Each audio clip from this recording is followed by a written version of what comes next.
학교에서도 이 시간은 수업하기 참 힘든 시간입니다. 네.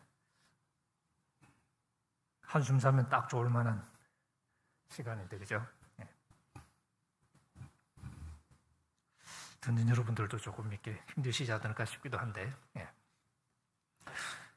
세 번째 시간입니다. 첫 시간에는 제가 이렇게 말씀 마주하기라고 이렇게 제목을 잡고서 우리가 회피하지 말아야 할 말씀에 관해서 좀 생각을 해보았었습니다. 특히 우리가 회피하지 말아야 될 것, 우리의 삶의 책임을 피하지 않는 거죠. 우리는 자꾸 내 삶을 대충 살아도 내가 하나님이 약속해 주신 구원에 쉽게 참여하겠지, 그리고 그것이 믿음이라고 생각하고 싶은 생각이 자꾸 듭니다. 그러다 보니까 우리가 말씀의 어떤 부분은 자꾸 피하게 되죠. 그래서 저희들이 마태복음을 이렇게 좀 살펴보면서 우리의 삶에 책임을 물으시는 하나님, 예수님을 우리가 이렇게 다시 한번 생각해 보았습니다. 사실 예수님의 말씀은 굉장히 간단하죠. 우리의 삶이 결국은 예수님 말씀처럼 우리의 지금 삶의 길을 걸어가는 것이 멸망의 길을 가는 것일 수도 있고 생명의 길을 가는 것일 수도 있고 우리가 잘 선택해야죠. 그런데 예수님은 우리한테 좁은 문으로 이렇게 들어가라고 말씀을 하십니다. 좁으니까 찾는 사람도 별로 없고, 그죠? 근데 멸망으로 가는 문은 굉장히 넓잖아요. 길도 좋고, 그리고 가는 사람들이 많은 거죠. 근데 좁고 힘드니까 우리는 자꾸 피하고 싶어 하고. 근데 피하긴 피하는데 피하고 있다는 걸 또 인정하기는 싫잖아요. 그래서 피하면서도 안 피하는 게 아니라고 생각하고 싶은 거죠. 우리가 신앙생활을 나 편한 대로 하면서도 내가 제대로 신앙생활을 하고 있다고 생각하고 싶어하는 게 우리의 마음이고, 그러다 보니까 사실 성경이 우리에게 가르치는 복음을 좀 물타기를 좀 많이 해가지고 나한테 듣기 좋도록 하는 경우가 적지 않습니다. 그런데 한 가지 분명한 것은 예수님은 그렇게 대충 믿는 걸 우리에게 이렇게 허용하지 않으시는 거죠. 우리의 삶은 선택이고 우리의 선택은 우리가 멸망의 길을 갈 것인가 우리가 구원의 길을 갈 것인가 하는 것과 관계가 있는 것이고, 그래서 우리가 선택을 잘해야 되고, 그래서 우리의 삶이 소중한 것이고, 예수님은 그 삶을 우리에게 말씀을 하십니다. 조금 더 적나라하게 예수님이 말씀하실 때는 마태복음 7장에 얘기하시는 것처럼 나더러 주여 주여 하는 자마다 다 천국에 들어가는 것이 아니다 라고 말씀하시죠. 우리가 근데 복음을 좀 잘 오해하면, 잘못 생각하면 그렇게 생각할 수도 있거든요. 사도 바울도 인용하고 있는 요엘서 말씀처럼 누구든지 주의 이름을 부르는 자는 구원을 얻으리라 하는 말씀만 가지고 이게 전부라고 생각하고 이걸 또 우리 마음대로 생각해버리는 거죠.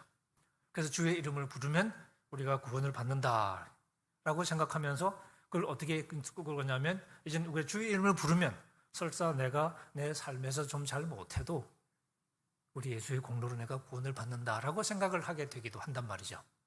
그런데 예수님은 그게 잘못된 생각이라고 우리에게 말씀을 하십니다. 그래서 나더러 주여 주여 하는 자마다 천국에 들어가는 게 아니라고 말씀하죠. 그럼 누가 들어가냐? 반대로 하늘에 계신 내 아버지의 뜻대로 행하는 자라야 들어갈 것이다.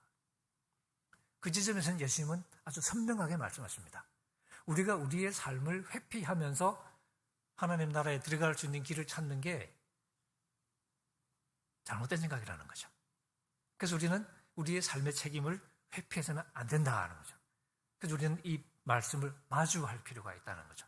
그게 결국 우리가 잘못할 때는 심판의 경고가 되겠죠. 물론 우리가 잘할 때는 한없는 격려가 되겠지만, 그래서 일단 우리는 피한다고 되는 게 아니구나. 우리가 우리의 삶을 살아가야 되는구나. 소금의 맛을 잃지 않아야 되고, 그렇다고 우리끼리 있으면 안 되고 밖에 나가야 되는구나. 설사 우리가 그것 때문에 어려움을 겪고 박해를 받는 한이 있더라도 우리는 제자다운 맛을 가지고 나가서 살아야 되는구나. 그게 주님이 원하시는 거였죠. 그리고 우리는 제자로서의 정체성을 갖고서 맛을 잃어버리지 않으려고 최선을 다하면서 우리에게 주어진 길을 걸어갑니다.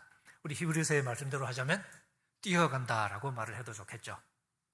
성경을 읽어보신 분들은 느끼시겠지만 성경에는 달리기 그림이 자주 나옵니다. 사도 바울도 달리기 그림을 참 좋아합니다. 왜 그러냐면 이게 우리 그리스도인의 삶을 설명하는 가장 좋은 비유 중에 하나거든요. 출발점이 있죠. 그리고 목표 지점이 있습니다. 우리는 아직 목표 지점에 도달하지는 못했죠. 하지만 목표 지점을 향해서 열심히 달려가고 있습니다. 그리고 달리기 그림이 이렇게 재미있는 이유 중에 하나는 이게 그냥 혼자 이렇게 조깅하는 게 아니고 이게 시합이에요. 바울이 고린도전서 9장에서 말하는 것처럼 달려가는 사람이, 달리기 하는 사람이 다 달리지만 다 상 주는 거 아니잖아요. 1등은 한 사람뿐이거든요. 그래서 이 멸류관이라고 우리 번역되어 있는데 우리 교과서에 보면 월계관이라고 번역 많이 하죠. 월계수로 만들기도 하고 어떤 때는 소나무로 만들기도 하고 어떤 때는 샐러리 같은 걸로 이렇게 엮기도 하고 그래요. 상징적인 거니까. 그 월계관을 이제 씌워주는 사람은 하나밖에 없거든요. 그래서 그거 받으려면 그냥 대충 뛸 수 없는 거죠. 그래서 옛날에도 고대 올림픽 있잖아요, 그죠? 고대 그리스에서 했던 그 고대 올림픽 같은 경우에도 기록들을 보면 선수들이 이제 시즌이 되기 전에 모여서 훈련도 하고 그러거든요. 훈련을 성실하게 하겠다고 신들에게 맹세도 하고 막 그럽니다. 그리고 굉장히 강도 높게 훈련을 합니다. 그리고 열심히 또 이제 뛸 때도 열심히 뛰겠죠. 그렇게 해서 한 사람이 상을 받는 거죠. 바울이 그 얘기하면서 그것처럼 여러분들도 상을 받을 수 있도록 그렇게 달려가야 합니다. 라고 얘기하는 거죠. 그리스도인의 삶이라는 것도 하나의 달리기인데 우리가 산천 구경 다 하고 좌로 둘러보고 우로 둘러보고 앉았다 놀다가 이렇게 해서 그렇게 간다고 상을 받을 수 있는 게 아니라는 거죠. 열심히 뛰어가야 상을 받을 수 있으니까.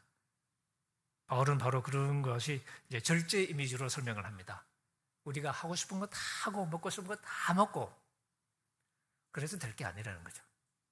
우리에게 절제하면서 우리에게 주어진 길을 걸어가야 된다고 얘기하는 거죠. 이게 그리스도인의 삶입니다.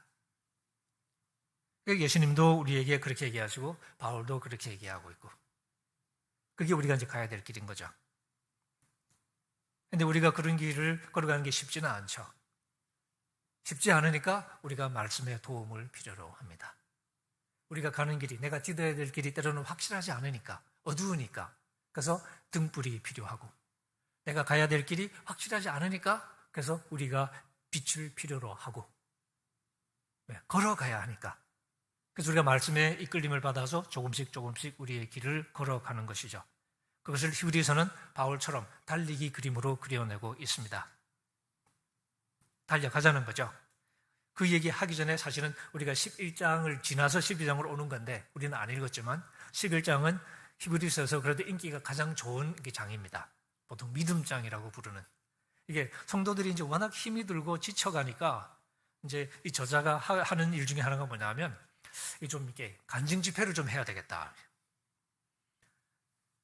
어려운 삶을 살았지만 그러면서도 신앙을 지키면서 참 많은 사람의 귀감이 되었던 구약 성경에서 소위 믿음이 있다고 알려진 사람들을 차례대로 이제 초청하는 거죠. 말하자면. 그래서 11장 보시면 아벨부터 시작해서 11장 4절에 믿음으로 아벨은 하고 시작해서 한 사람 한 사람 유명한 사람 다 불러옵니다. 7절에 믿음으로 노아는 8절에 믿음으로 아브라함은 아브라함 얘기는 좀 길게 하죠. 그리고 믿음으로 사라는 사라까지도 있게 나옵니다.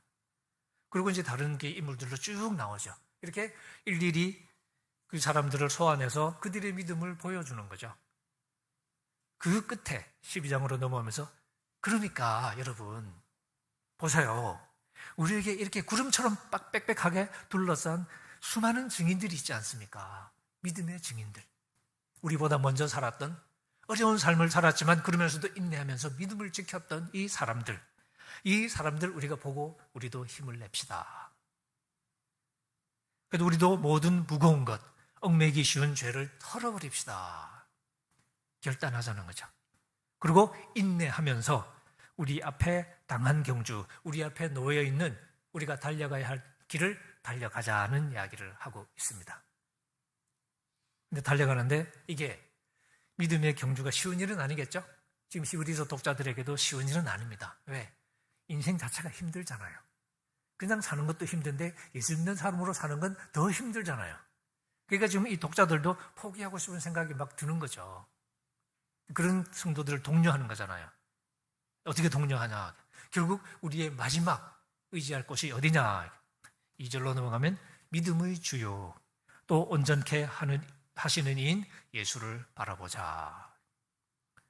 우리가 달려갈 때 우리 혼자 달려가는 게 아닌 거죠.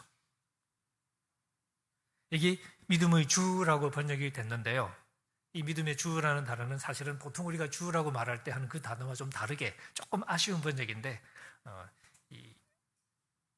조금 번역을 달리 해보면 믿음의 창시자요 뭐 이렇게 번역할 수도 있고요. 제가 좋아하는 번역은 믿음의 선구자요. 믿음의 선구자요. 그 다음에 또 온전케 하시는 분. 온전케 한다는 것은 완결한다는 뜻입니다. 요즘 가끔 뭐 종결자 이런 표현 쓰대요. TV 보다 보니까 종결자 이런 말이 나오던데. 끝장내는 분. 좋은 뜻에서 끝장내는 분. 끝판왕. 믿음의 선구자가 되시기도 하면서 그 믿음을 완결하시는 분. 바로 그 예수를 바라보자 하는 거죠. 이 예수님은 믿음을 시작하는 분이기도 하고 앞서가시는 분, 선구자시니까 우리 앞서가시는 분이죠. 그리고 동시에 또 마무리하는 분이고 그분을 우리가 바라보고 가는 거죠. 이 예수님은 앞에 있는 기쁨을 다 바라보시면서 그 소망이 있었던 거죠. 그 소망 때문에 십자가조차 참으셨던 분이고 그래서 부끄러움을 개의치 않았다 하는 거죠. 우리가 십자가 얘기할 때 보통 십자가의 고통을 많이 얘기하는데 물론 고통이 굉장히 고통이죠. 근데 이제 사실 그 당시에 십자가가 주는 가장 큰 어려움은 육체적인 고통보다는 사회적인 부끄러움, 사회적인 치욕 이게 훨씬 더 컸습니다. 다른 죽음도 고통스러운 죽음 많았거든요. 근데 십자가는 가장 불명예스러운 죽음에 해당했거든요. 그래서 로마 시민 같은 경우는 반역죄를 저지르거나 그러지 않으면 아주 이렇게 극악무도한 죄를 저지르지 않으면 십자가에 달지 않습니다. 로마 시민들은. 근데 십자가에 달렸다. 집안의 명예가 실추되는 그런 사건인 거죠. 특히 고대 사회에는 이 사회적인 명예, 이게 굉장히 중요한 사회였거든요. 이런 부끄러움을 그냥 견디신 거죠. 여러분, 친구 하나한테 오해를 받아도 잠이 안 오지 않아요? 친구 한 명이 나 오해하고 있어도 그냥 잠을 못 자잖아. 그거 어떻게 좀 해명해 보려고 막 뒹굴뒹굴 하지 않습니까? 근데 주변의 모든 사람이 나를 오해하고 내가 욕을 먹게 된 상황, 참 견디기 쉽지 않겠죠? 근데 그런 상황을 주님께서 견디셨다는 거죠. 그 뒤에 있는 기쁨 때문에. 여기 우리가 바라볼 주님을 선구자라고 부르고 있습니다. 이 히브리서가 사용하고 있는 독특한 표현 중에 하나입니다. 이 선구자라는 단어가 우리 히브리서에 한 번 더 나오는데요. 앞으로 조금 넘어가 보시면 2장에 처음으로 이 단어가 나오는데요. 2장 10절에 그 표현이 나옵니다. 그러므로 만물이 그를 위하고 또한 그로 말미암은 이가, 이게 좀 표현이 어려운데요. 만물이 그를 위한다는 것은 모든 만물이 다 하나님께로 돌아가게 돼 있죠. 하나님을 바라보고 있는 거죠. 그 다음에 또 그로 말미암았다. 모든 게 하나님께로부터 나왔죠. 그러니까 모든 것이 만물이 그를 위하고 또한 그로 말미암은 이는 하나님, 창조주 하나님이요 이 우주의 완성자 되실 하나님을 가리키는 표현이고요. 그분께서 많은 아들들을 이끌어 영광에 들어가게 하시는 일, 이게 이제 우리 구원입니다. 히브리서에서는 구원을 아버지의 영광에 들어가는 것으로 묘사를 하고 있는데, 그래서 이제 이 구약식으로 그림을 그리면 마치 지성소에 들어가는 것처럼 하나님의 영광의 자리로 알려져 있던 지성소에 보통 때는 못 들어가잖아요, 그죠? 성소에도 일반 사람은 못 들어가고 제사장만 들어가는데 지성소는 제사장도 못 들어갑니다. 언제 들어가냐? 1년에 딱 한 번 대속죄일 때 피를 들고 들어갑니다. 그러니까 평소에는 들어갈 길이 없는 거예요. 영광으로 못 가요. 근데 바로 그 영광으로 들어가게 하는 길을 내시는 분이 그리스도라고 설명하는 거거든요. 바로 그 구원에 있어서 영광에 들어가게 하시는 일에 그들의 구원의 창시자를, 우리 개역개정에는 창시자라고 번역되어 있죠.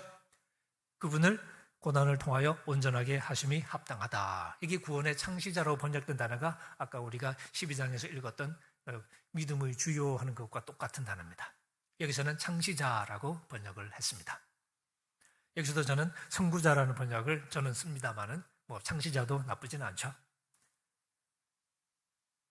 근데 저는 왜 이렇게 선구자라고 번역하냐? 히브리서 전체적으로 예수 그리스도를 우리 앞서 달려가는 분으로 그리고 있어서 그렇습니다.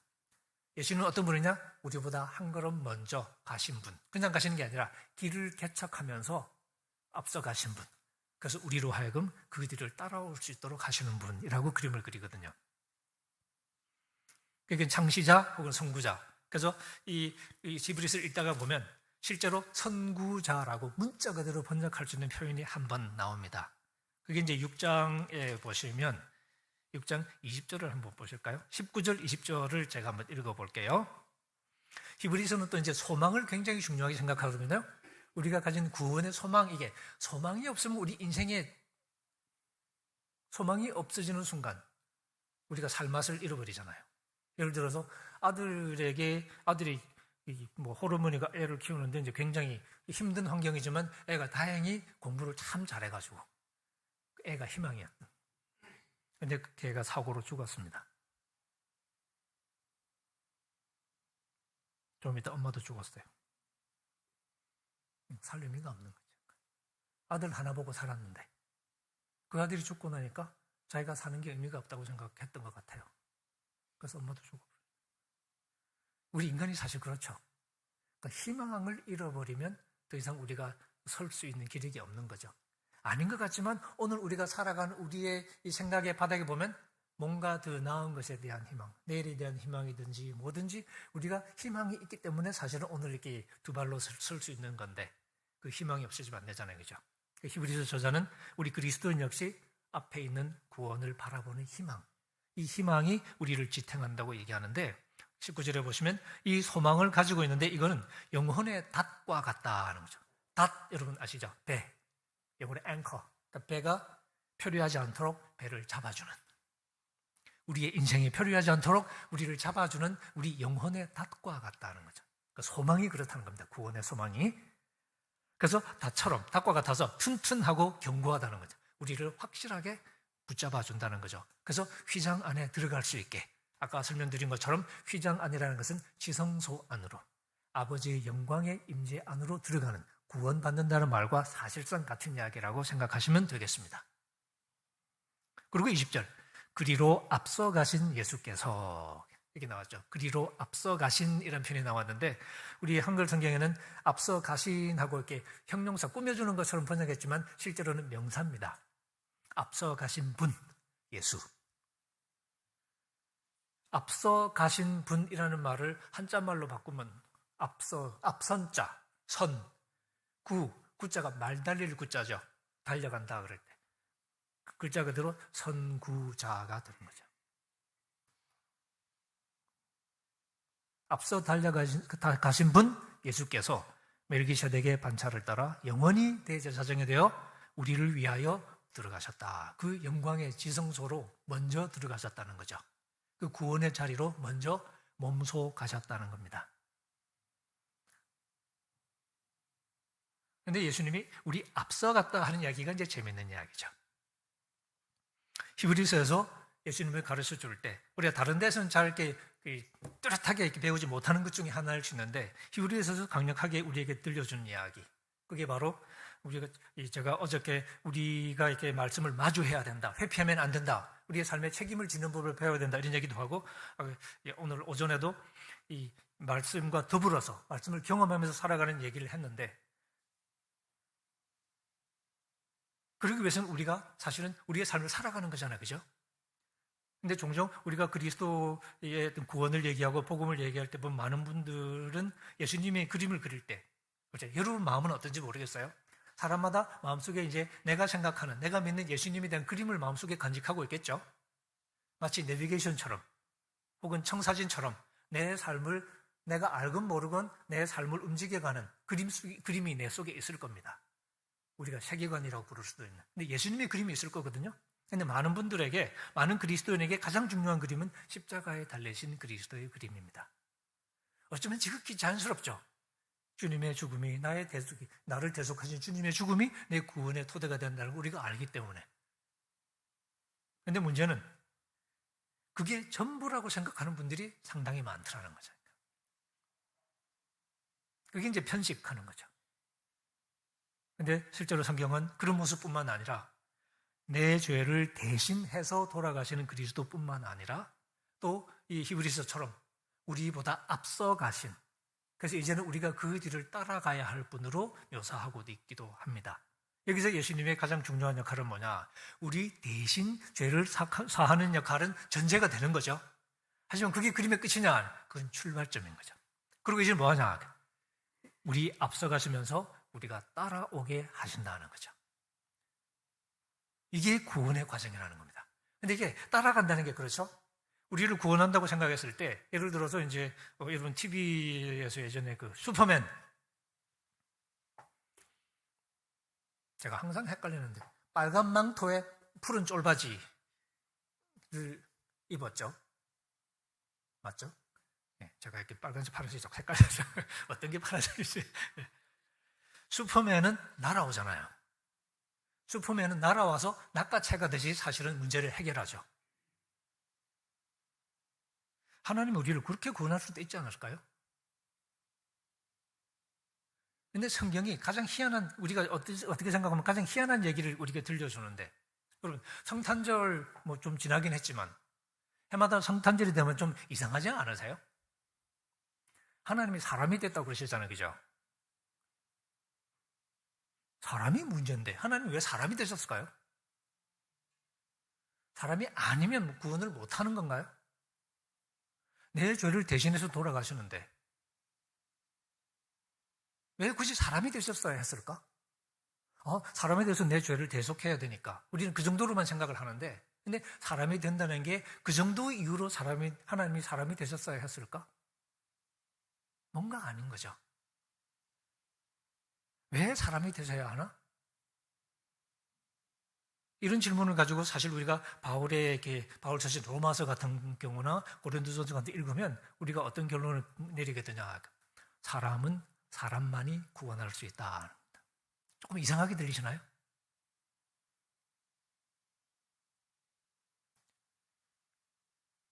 그게 아니면 하나님이 사람이 되실 이유가 없는 거죠.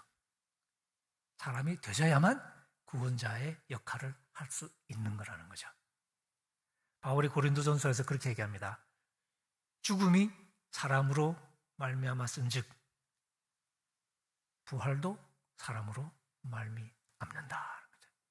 제가 결자 해지 원칙이라고 부르는데요. 아담 때문에 문제가 생겼잖아요, 그죠? 사람이잖아요.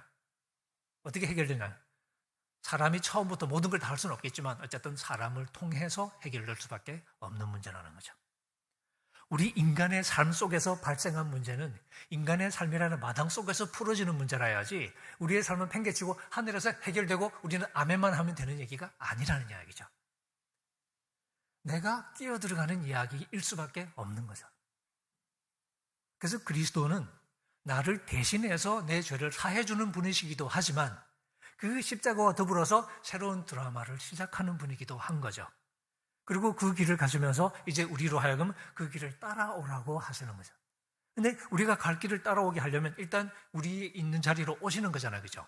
그래서 사람이 되셨습니다. 근데 단순히 사람이 되는 게 아니라 인간의 조건을 그대로 입으시는 거죠. 그래서 히브리서는 전체적으로 여기저기서 2장부터 시작해서 계속 그리스도께서 우리와 똑같이 고난을 받으신 분이라는 사실을 강조합니다. 아까 우리가 2장 10절을 읽었는데요. 구원의 창시자를 고난을 통하여 온전하게 하는 것이 합당하다. 예수님이 고난을 통해서 완전해지셨대요. 이게 완전해지셨다는 것은 이렇게 존재적으로 완전해지셨다는 뜻이 아니라 완전한 구원자의 자격을 갖추셨다는 뜻입니다. 어떻게 완전한 자격을 갖췄냐? 사람의 고난을 겪으심으로써. 사람의 고난의 자리로 오지 않으면 고난 중에 있는 사람을 구원할 수가 없다는 이야기죠. 그래서 예수님이 모든 면에서 우리와 똑같은 존재로 오셨다는 거죠. 오신 이유가 뭐냐? 2장 14절 제가 읽으면 자녀들은, 우리 인간들은 다 혈과 육에 속했죠. 그러니까 결국 하나님의 아들도 똑같은 모양으로 혈과 육을 함께 지니실 수밖에 없는 거죠. 그 목적이 뭐냐? 죽음을 통해서 죽음의 세력을 잡은 자 마귀를 멸하기 위해서. 희한하게 마귀를 멸하는 게 하늘에서 그냥 두들겨 패면 되는 게 아니라 인간, 고난받는 인간의 모습으로 오셔서 죽음의 권세를 쥐고 있는 마귀를 멸하실 수 있다는 얘기죠. 결국은 나 자신은 아니지만 나와 똑같은 인간으로 오신 인간 예수님께서 그 고난의 여정을 통해서 마귀를 정복하셨다는 이야기입니다. 그렇기 때문에 그 얘기가 내 얘기가 될 수가 있는 거죠. 만약에 주님이 사람이 아니었다면 나와는 아무 상관없는 먼 세상 얘기였겠죠. 근데 그리스도는 나를 도와주기 위해서 오셨고, 그래서 모든 면에서 나와 똑같은 존재가 되셨고, 그러기 위해서 나와 똑같은 고난을 당하신다는 이야기죠. 18절에 보면 그가 시험을 받아서 고난을 당하셨은즉 시험받는 자들을 능히 도우실 수 있느니라.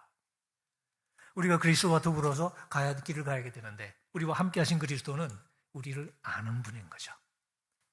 어쩌면 나보다 나를 더 깊이 아는 그런 존재일 수 있는 거죠. 이게 우리에겐 때로는 큰 위로가 됩니다. 우리가 잘할 때도 있지만 못할 때도 많죠. 못할 때 우리가 두 가지 반응을 볼 수 있습니다. 도망가고 싶은 생각이 들 때가 있죠. 성경도 안 보고 싶고 주님을 좀 괜히 좀 이렇게 만나기 껄끄럽고 피하고 싶고 그럴 때가 있겠죠. 그게 심해지면 아주 그냥 사이가 나빠질 테고. 하지만 어떤 때는 오히려 더 우리가 그냥 주님께 나아가서 우리 문제 털어놓고. 근데 그렇게 되려면 우리가 확신이 필요하죠. 내가 털어놓으면 주님 나 때릴 텐데, 나 주워 팰 텐데. 그럼 우리 못 가겠죠. 제가 문제가 있어 주님 앞에 갔어요. 주님이 나를 보시더니 한숨을 푹푹 쉬는 거니까. 아이고, 안 되냐? 그게 그렇게 안 되냐? 난 미치겠네 정말. 주님이 이러고 나오시면 내가 가고 싶겠어요? 제가 이렇게 고등학교 때 친구 공부 가르쳐줄 때처럼 반에서 맨 꼴찌하던 놈이 이제 공부하겠다고 갑자기 이제 마음을 고쳐먹은 거야. 그리고 맨날 나를 괴롭히는 거죠. 그런데 대한민국 고등학교가 장난이 아니잖아요. 그러니까 지는 모르니까 이제 들고 가시면 돼. 난 그냥 가르쳐주긴 가르쳐주는데 근데 또 그냥 가르쳐주면 안 되잖아. 나도 좀 이렇게 얻는 게 있어야지. 이렇게 놀리는 거지. 그러니까. 한 대 주워박으면서 이렇게. 안 보이냐? 답 안 나오냐? 이거 딱 보면? 아이고. 워낙 친한 사이니까 이제 사실 있게 그러는 거죠. 근데 이게 친한 사이니까 장난처럼 그렇게 하는 거 아니까 그렇지. 진짜로 제가 정색을 하고 그랬으면 얼마나 모멸감을 느끼겠어요. 안 해. 그럴 거 아니에요. 우리 한국도 그럴 텐데 미국에서도 부부 사이에 운전을 가르치지 말라고 그러잖아요. 그 미국 사람들이 쓰는 속담 같은 말에 이혼하고 싶으면 부인에게 운전을 가르쳐라 이런 말이 있습니다.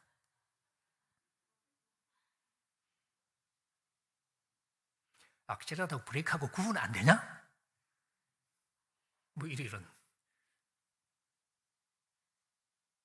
근데 히브리서는 우리 예수님을 얘기할 때 우리와 모든 면에서 똑같이 고난을 당하신 분이라고 이야기를 합니다. 4장 15절에 이런 말씀이 나옵니다. 우리에게 있는 대제사장은 우리의 연약함을 동정하지 못하는 분이 아니에요. 모든 일에 우리와 똑같이 시험을 받으신 분이라고 이야기합니다. 그러니까 아는 거예요. 우리가 시험을 당할 때, 근데 우리가 시험 당할 때 이기는 경우도 있지만 질 때도 많잖아요. 그런 우리가 주님께 나올 때 이게 아쉽긴 하겠지만 그런 우리의 모습을 어쨌든 아시는 분인 거죠. 왜? 겪어봤으니까. 그래서 우리는 16절 긍휼하심을 받고 때를 따라 돕는 은혜를 얻기 위해서 은혜의 보좌 앞에 담대히 나갈 수 있는 이유가 뭡니까? 나를 이해해 주실 거라는 믿음이 있으니까 우리가 가게 되는 거죠. 그런데 우리가 이해하지 못할 거라는 생각하기는 고립되죠. 단절되죠. 여러분, 이 큰 슬픔을 당했을 때 우리가 보통 어떻게 반응합니까? 넌 몰라. 넌 이해 못해. 이런 말도 우리가 습관처럼 하지 않나요? 이 고통을 남은 이해할 수 없을 거라는 생각을 하게 되고 나만 겪는 이 고통은 나만 알 수 있다는 생각 때문에 우리가 점점 더 고립되게 되죠. 심한 사람은 고립이 심해지면 아주 그냥 사람이 망가지기도 하고. 그게 왜 그러냐? 다른 사람은 나를 이해할 수 없을 거라는 생각 때문에 그런 거죠. 근데 예수님을 대제사장으로 묘사합니다. 근데 제사장이라는 건 사람 중에서 뽑잖아요. 그죠? 나하고 똑같은 놈인 거니까. 내가 사고 치고 갔어요. 구약식으로 말하면 사고 치고 성전에 갔어.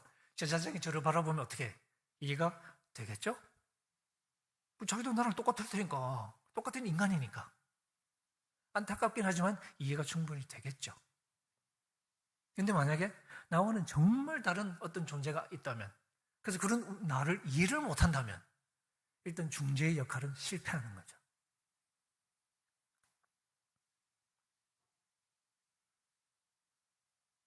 그래서 히브리서는 계속 이 주님의 고난을 강조하면서 우리와 똑같이 시험을 받으셨다는 이야기를 이렇게 강조합니다.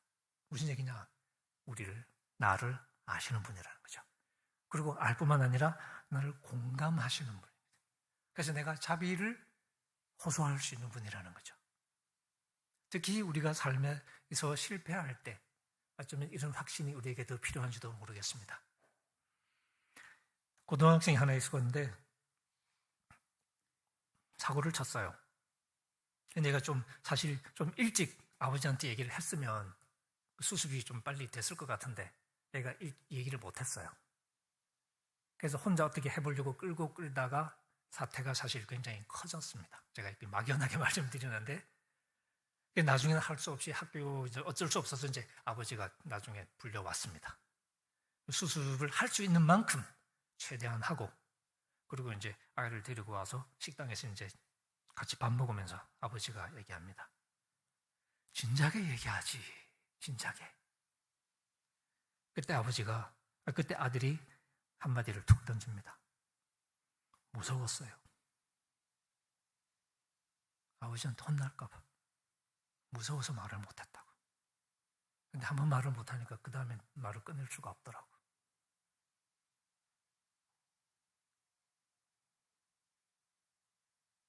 그 순간 아버지가 울기 시작합니다. 왜 울었을까요?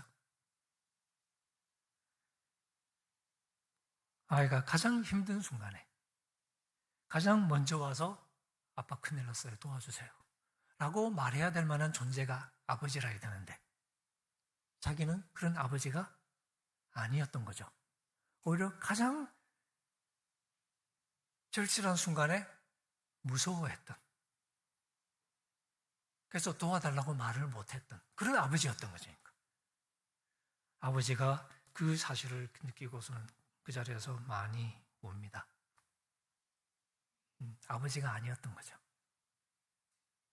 물론 아버지였지만 가장 결정적인 부분에서 아버지다운 아버지는 아니었던 거죠. 어쩌면 우리가 이런 경우 결국 중요한 게 뭐냐? 손을 내밀 수 있어야 되잖아요. 아빠 큰일 났어요 라고 말을 할 수 있어야 되는데, 그죠? 그래야 우리가 용기를 내서 갈 거 아니에요. 그래야 해결을 받을 거 아니에요. 근데 우리가 그런 확신이 없으면 못 갈 거 아니에요. 히브리서에서 예수 그리스도를 바로 그렇게 잡고 있습니다. 우리가 큰 사고를 치면 칠수록 우리는 자꾸 이렇게 쪼그라들죠. 이건 우리 주님이 이해 못하실 것 같아. 이건 정말 아닌 것 같은데 하는 생각 스스로 이렇게 안으로 이렇게 사실 이렇게 쪼그라들면서 주님께 감히 나가지 못하는. 그래서 오히려 더 일이 점점 커지는. 우리가 그럴 때가 사실 적지 않거든요. 이 히브리서 저자는 주님은 우리와 똑같이 시험을 받으신 분이시고 우리의 연약함을 공감하지 못할 뿐이 아니라 뼛속 깊이 공감하는 분이시고 그래서 우리가 때를 따라 돕는 은혜를 얻기 위해서 은혜의 보좌에 담대하게 당당하게 나갈 수 있는 분이라는 사실을 그렇게 강조합니다.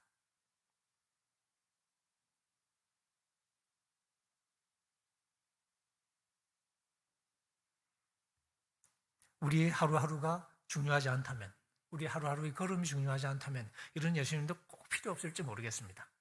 그래서 우리가 하루하루 살아가면서 걸어가는 이 걸음이 중요하다면 우리 속에 이 예수님을 품고 있는 게 무엇보다 중요하겠죠. 실수 안 하면 좋지만 설사 내가 넘어질 때라도 주님은 그런 나를 내치실 분이 아니라 그런 나를 끌어안고 함께 울어주실 분이실 것이고 내 문제를 해결해 주실 분이실 것이고 그래서 내가 필요할 때 주님께 나갈 수 있다는 확신을 갖는 거죠. 이 확신, 주님의 자비로우심에 대한 확신, 이것이 히브리서가 우리에게 보여주는 중요한 면 중에 하나입니다.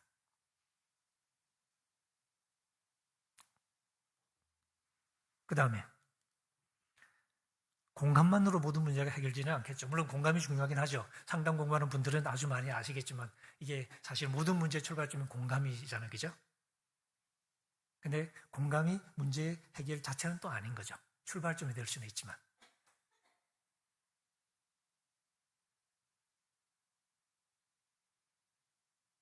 어느 교회에, 제가 다녔던 교회는 아닙니다, 젊은 부부가 있었어요.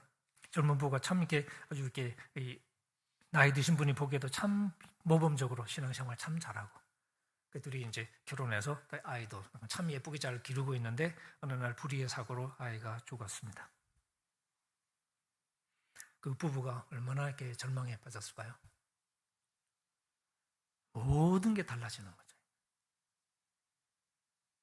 그리고는 그냥 어쩔 줄은 몰라서 절망에 빠져서 하나님에 대한 원망도 사실 너무너무 깊고, 지금까지 참 신앙생활 잘하려고 참 애를 썼는데 하나님이 나한테 이럴 수는 없는 거 아니냐고 하는 생각도 들고, 목사님이 찾아가도 위로가 안 되고 누가 위로를 하겠어요? 그런 상황에 그 교회에 이제 장로님 한 분이 이제 그 젊은 부부를 어릴 때부터 이제 같이, 아기 때부터 사실은 같이 교회 생활 하던, 아기 때부터 같이 이렇게 돌보고 그랬던 청년들이니까 잘 아시는 거죠. 장로님이 찾아가셨습니다. 이 장로님이 어떤 분이냐면 얼마 전에 장로님 역시 잘 키운 아들을 먼저 보낸 그런 아픔이 있었던, 그래서 교회가 다 아는 그 장로님이 젊은 부부를 찾아갔어요. 찾아가서 무슨 얘기 했을까요? 뭐 얘기할 것도 없겠죠. 장로님은 그 젊은 부부를 보면서 자기 먼저 보냈던 아들 생각이 사실은 안 날 수가 없고, 그래서 이렇게 참 눈물을 주체할 수가 없고, 젊은 부부는 부부대로 또 그냥 슬퍼서 계속 울고, 그리고 그냥 장로님이 그 부부를 그냥 끌어안고 울기만 하는 거지. 근데 우는데 어쩌면 그냥 장로님은 자기 아들 생각해서 우는 걸 수도 있고, 그 부부는 뭐 자기 죽은 아이 때문에 또 그럴 수도 있고 그러겠죠. 근데 같이 껴안고 우는데 그게 위로가 되는 거죠. 적어도 이 아픔이 서로 통하는 건 서로 아니까, 내가 겪는 이 아픔은 장로님이 지금 겪는 이 아픔하고 다르지 않을 거라는 걸 아니까 그 서로 끌어안고 같이 흘리는 눈물이 위로가 되는 겁니다. 바로 그렇게 한번 끌어안고 장로님하고 같이 울고 나서부터 조금씩 정신을 차리기 시작하는 거죠. 비로소 그 슬픔의 그 무게에서 조금씩 벗어나기 시작합니다. 이게 공감이라는 거죠. 바로 그게 그리스도의 모습인 거죠. 근데 요 대목까지는 진짜 얘기고요. 지금부터 하는 얘기는 제가 한번 생각해 보는 얘기입니다. 실제 사건이 아니고 그냥 가상해 보는 겁니다. 그 교회에 다른 집사님 한 부부가 계셨습니다. 그런데 이 집사님 역시 자식을 먼저 보낸 아픔을 품고 있는, 근데 이 부부는 자식을 먼저 보내고 나서 그 슬픔이 너무 커서 남자 집사님은 그때부터 술을 마시기 시작했습니다. 잠을 못 자니까, 견딜 수가 없으니까 술을 찾게 되고, 마시다 보니까 자꾸 마시게 되고, 그래서 결국은 알코올 중독이 되었습니다. 그러니까 이제 일상생활을 못하죠. 직장에서는 진작에 잘렸고, 그리고 이제 이 부부 사이도 급격히 나빠지면서, 특히 이제 중독이 되고 그러면서 더 이상, 특히 이런 이게 그런 엄청난 일이 생기고 나, 특히 자식을 잃고 나서 부부 사이가 이렇게 망가지는 경우들이 꽤 많거든요.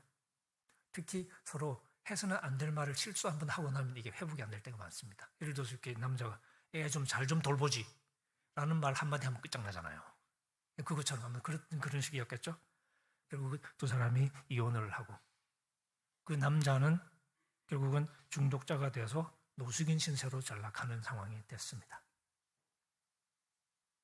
근데 그 노숙인 신세로 전전하는 중에 역시 어릴 때부터 같이 이렇게 교회에서 지냈던 그 젊은 부부가 아이를 잃어버렸다는 이야기를 듣게 됩니다. 다시 자기 아들 생각이 나겠죠. 그래서 또 다시 막 술을 마시고 그러면서 그 젊은 부부를 가서 위로를 해야 되겠다는 생각이 들었죠. 그래서 그 젊은 부부를 찾아갔습니다. 그 젊은 부부가 이제 노숙인이 되어서 슬픔을 이기지 못한 채로 노숙인이 되어서 이 역을 전전하는 그 집사님의 방문을 받고서 반가웠을까요? 기뻤을까요? 위로가 됐을까요? 아니면 무서웠을까요? 위로가 되는 게 아니라 오히려 겁이 나는 거죠. 왜 겁이 났을까요? 자기 슬픔에 또 다른 가능성을 보여주는 거라서 그렇죠. 그럼 아까 그 장로님하고 뭐가 다르냐? 그 장로님도 똑같은 아픔을 겪은 분인데 그 아픔을 이겨낸 분이죠. 아픔은 알지만 그 아픔을 이겼던 분이 와서 품어줄 때는 그게 그렇게 위로가 되고 힘이 됐지만 근데 그 아픔을 이기지 못한 채로 실패한 그 집사님이 찾아왔을 때는 겁이 나는 거죠. 위로가 아니라. 그래서 히브리서는 바로 그런 면에서 예수 그리스도를 묘사할 때도 우리와 똑같이 시험을 받으신 분이지만 하지만 죄는 없으신 분이다라고 얘기합니다. 이 얘기는 태어났을 때부터 순진무구했다 이런 뜻이 아니고 순종하셨다는 뜻입니다. 시험의 상황을 겪으시면서 예수님이 순종하셨다는 거죠. 근데 이게 히브리서가 예수님의 순종을 그리는 게 굉장히 좀 이렇게 희한해요. 좀 과격하다 그럴까요? 5장에 그린 그림을 그리는데 5장 7절에 보면 이렇게 얘기합니다. 그는 육체에 계실 때에 자기를 죽음에서 능히 구원하실 분에게 심한 통곡과 눈물로 간구와 소원을 올렸고 그의 경건하심으로 말미암아 들으심을 얻었다. 그 다음에 이렇게 얘기합니다. 그가 아들이시면서도 받으신 고난으로 순종함을 배워서 제가 신약 성경에서 가장 과격한 구절 중에 하나라고 생각하는 대목입니다. 하나님의 아들이신데요. 받으신 고난을 통해서 순종하는 법을 배우셨다고 이야기합니다. 배우셨다는 건 무슨 뜻이에요?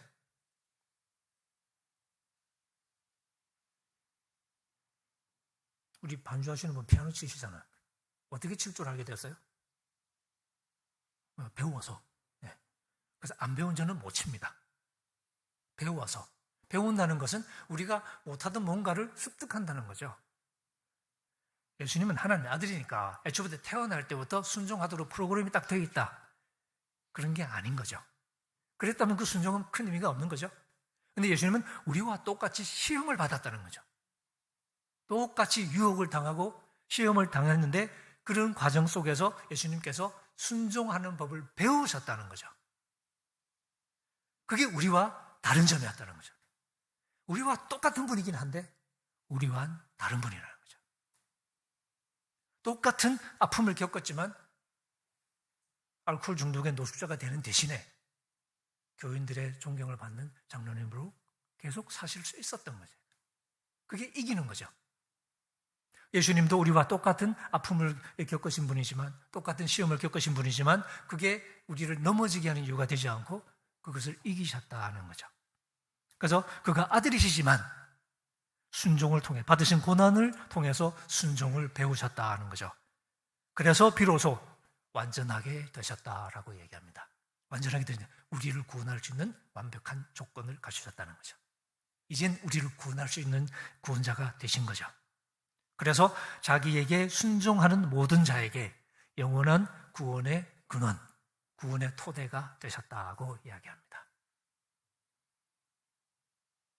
바로 이런 예수님을 두고 얘기하면서 우리의 선구자라고 그림을 그리고 있습니다. 이건 내가 살아갈 삶을 먼저 사신 거죠. 똑같이 사신 거죠.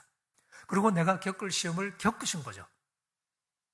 그래서 주님이 몸소 그 시험을 겪고 났으니까 내가 그 시험 때문에 휘청거릴 때도 나를 이해하실 테고 내가 넘어졌을 때도 안타깝지만 그런 내 모습을 이해하시는 거죠.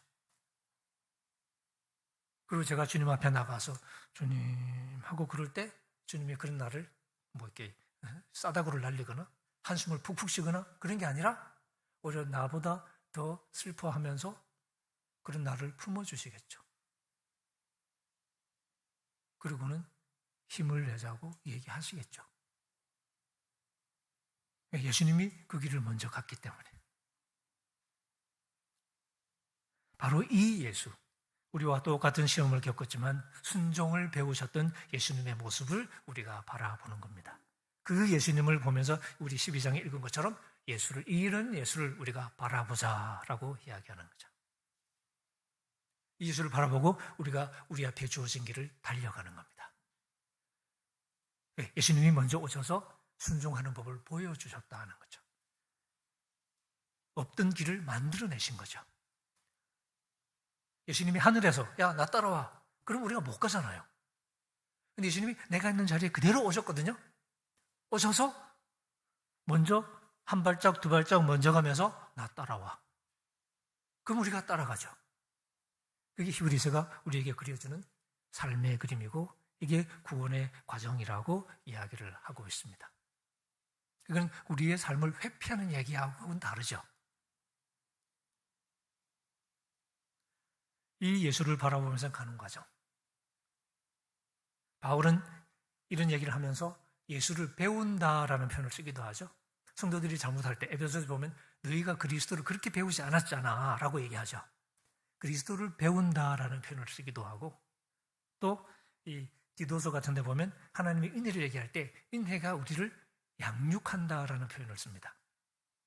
하나님의 은혜가 나타나 우리를 양육하시되, 양육한다는 말은 이 다른 영어 성경에 보시면 교육한다라고 이렇게 훈련한다라고 번역할 수도 있고요. 뭐 train 영어로 혹은 educate 교육한다라고 번역된 경우도 많습니다. 하나님의 은총이 먹고 땡이 아니라 우리를 가르치는 거예요. 가르쳐서 우리를 잘하게 하시는 거죠. 그래서 우리가 이렇게 하면 되겠구나 저렇게 하면 되겠구나 하고 알게 한다는 거죠. 그렇게 해서 우리가 영원한 생명에 들어갈 수 있도록 해주신다라고 이야기합니다. 혹은 그걸 좀 다르게 표현하면 바울은 또 은혜가 우리를 통치한다라고 표현을 합니다. 로마서 5장 21절에 은혜가 의를 통해서 우리를 다스린다는 거죠. 그 다스림은 결국 거룩한 삶을 살도록 우리를 다스리는 거죠. 원칙이 바뀌지는 않는다고 얘기합니다. 지금이든 옛날이든 지금이든 앞으로든 죄의 종으로 살아가면 그 마지막은 죽음이 될 수밖에 없다고 바울은 분명히 얘기합니다. 그래서 죄의 삭은 사망이에요. 그게 달라지지는 않아요. 근데 하나님의 이 선물이 영생이잖아요. 그죠? 어떻게? 예수 그리스도를 통해서. 어떻게? 그 예수 그리스도를 통해서 우리로 하여금 이제 은혜의 통치를 받게 하는 거죠. 그래서 우리가 은혜의 통치를 받으면서 우리가 옛날처럼 마음대로 살지 않습니다. 이제는. 그죠? 그래서 부정과 불법이라는 열매를 맺는 삶에 치우치지 않고 이제는 거룩함이라는 열매를 맺으려고 애를 쓰면서 살아갑니다. 그 마지막 결과가 영생이라고 이야기합니다. 로마서 6장 얘기입니다. 바울도 심은 대로 거둔다는 원리를 부정하는 게 아니죠. 그래서 갈라디아 교인들에게도 경고하죠. 착각하지 마십시오. 하나님은 우리가 우습게 볼 수 있는 분이 아닙니다.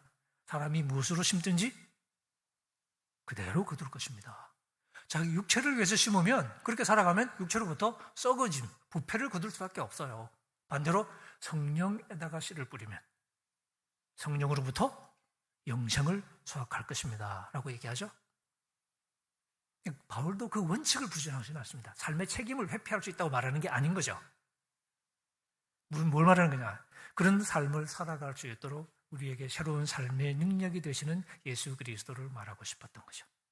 그래서 바울이 로마서 앞부분에서 복음을 얘기할 때 유명한 얘기죠. 내가 복음을 부끄러워하지 않습니다. 왜냐하면 이 복음은 모든 믿는 자에게 구원을 주시는 하나님의 능력이 되기 때문에 능력이라는 단어를 썼습니다. 고린도전서에서도 십자가의 도가 멸망하는 자들에게는 어리석음이겠죠. 하지만 구원을 얻는 우리에게는 하나님의 능력이요. 똑같은 말을 했습니다. 바울이 입만 열면 복음에 대해서 가장 먼저 하고 싶었던 얘기가 바로 이 능력이라는 말이었던 거죠. 그 이 능력의 속내를 보면 우리의 삶을 실제로 살아가게 해주는 능력인 거죠. 근데 그 살아가게 해주는 그 능력의 한가운데 우리의 선구자 되시는 예수 그리스도의 그림이 있습니다.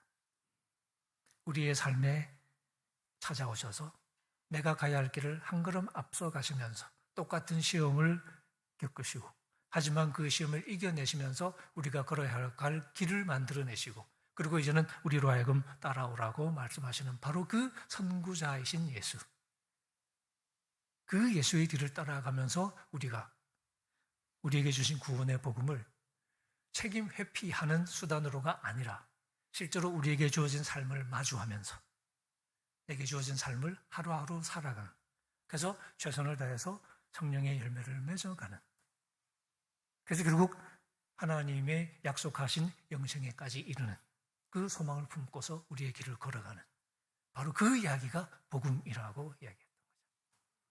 그런데 우리는 자꾸 그냥 너무 속 편하게 아무것도 안 하고 그냥 거저 먹을 수 있는 그 믿음이 아니고 도둑 넘친 보죠. 근데 그걸 믿음이라고 착각할 수 있죠. 근데 우리가 읽은 말씀들은 그런 것들을 허용하지 않습니다. 착각하지 말라고. 삶의 책임을 회피한다고 답이 되는 게 아니죠.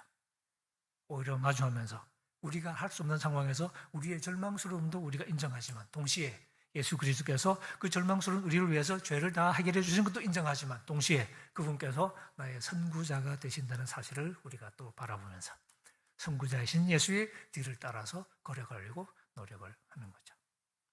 그래서 우리의 마음속에는 십자가에서 나의 모든 죄를 지고 돌아가신 그리스도의, 십자가에 달리신 그리스도의 그림, 그 그림뿐만 아니라 내 마음속에 이 미술관이라고 치면 내 마음속 미술관의 한가운데, 현관 바로 앞에 나보다 한 걸음 앞서 가시는 선구자 그리스도의 그림이 똑같이 걸려 있는 거죠.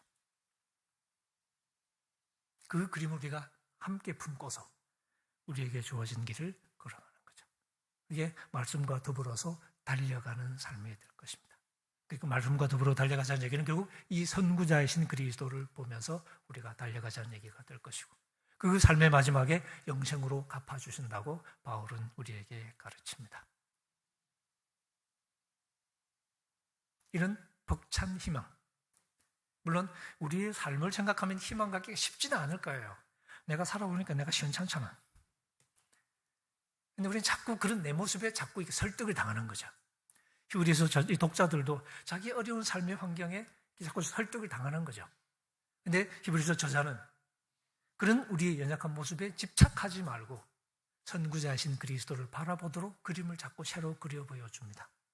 이게 말씀이죠. 우리 역시 자꾸 말씀을 들여다보는 이유가 우리 자신을 보면서 속지 않도록, 마치 우리가 최종적인 결론인 것처럼 착각하지 않도록, 비록 우리는 연약하지만, 비록 나는 한계가 있는 존재지만 그런 나에게 새로운 생명으로 찾아오시는 그리스도를 바라보도록, 그리고 그리스도를 바라보면서 뒤를 따라 걸어가도록 독려하시는 그 말씀을 우리가 붙잡는 거죠.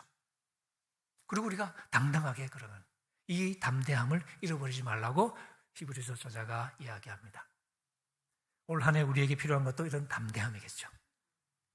나는 무조건 구원받았어, 이런 피상적인 이야기를 하고 다니는 게 아니라 우리의 삶을 정면으로 응시하면서 내 삶의 어려움을 있는 그대로 우리가 바라보면서, 하지만 이 삶에 찾아오셔서 이 삶을 이기신 그리스도를 우리가 생각하면서, 그리고 그 그리스도를 바라보면서 이제 내가 그 길을 걸어갈 수 있다고 고백하는 거죠. 우리가 연약할 때도 우리에게 힘을 주시는 그리스도를 우리가 고백하고,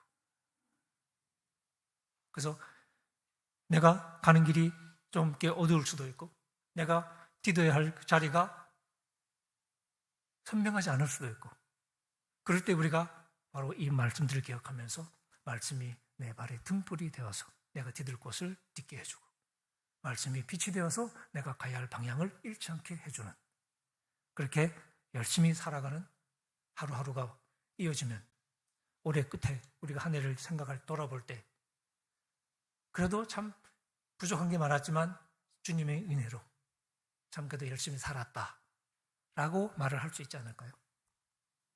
이런 희망을 품고 우리가 한 해를 시작하면 어떨까요? 우리에게 우리의 죄를 사해 주시는 분으로 오시기도 하지만 동시에 우리에게 새로운 생명으로 우리를 찾아와 주시는 예수 그리스도, 동시에 우리의 아픔을 몸소 겪으시고 우리의 연약함을 몸소 짐지시면서 하지만 우리에게 순종의 길을 보여주신, 그리고 이제는 자기의 뒤를 따라오게 하시는 예수 그리스도, 이 선구자 그리스도를 우리의 마음에 좀 더 강하게 새길 수 있기를 바랍니다. 그리고 이 예수님의 마음을 품고 우리 모두가 한 해를 열심히 달려가는, 그래서 우리 모두가 한 해를 결산하며 행복하게 웃으면서 기쁨으로 우리의 성장을 서로 축하할 수 있는 그런 한 해가 되기를 축원합니다. 기도하겠습니다.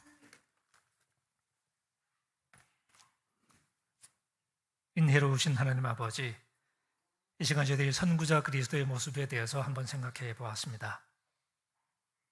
우리의 연약함을 저희들이 잘 알기에 때때로 저희들이 뒤로 물러서려는 마음이 들 때가 참 많습니다. 그래서 우리는 못한다고 자꾸 뒷걸음질을 치고 그리스도께서 우리의 모든 것을 대신해 주는 것이 해답의 전부인 것처럼 자꾸 생각을 하려고 듭니다. 하지만 말씀은 또 우리에게 그것이 올바른 길이 아니라고 자꾸 가르칩니다. 우리의 삶을 정면으로 바라보라고, 우리의 삶으로부터 도망가지 말라고 저희들을 독려합니다. 그러면서 우리의 아픔을 함께 나누신 그리스도를 우리에게 선포하고 우리의 시험을 같이 당하신 그리스도를 그려 보여주며, 그러면서도 이 시험을 이기고 순종하셨던 그리스도의 그림을 통해서 우리 역시 이 그리스도를 바라보며 살아가는 삶이 중요하다고 저희들을 독려합니다. 이 말씀에 설득당해 살아가는 한 해가 되게 도와주옵소서. 선구자 그리스도를 마음에 품고 열심히 우리에게 주어진 길을 달려가게 도와주옵소서. 예수님의 이름으로 기도합니다. 아멘.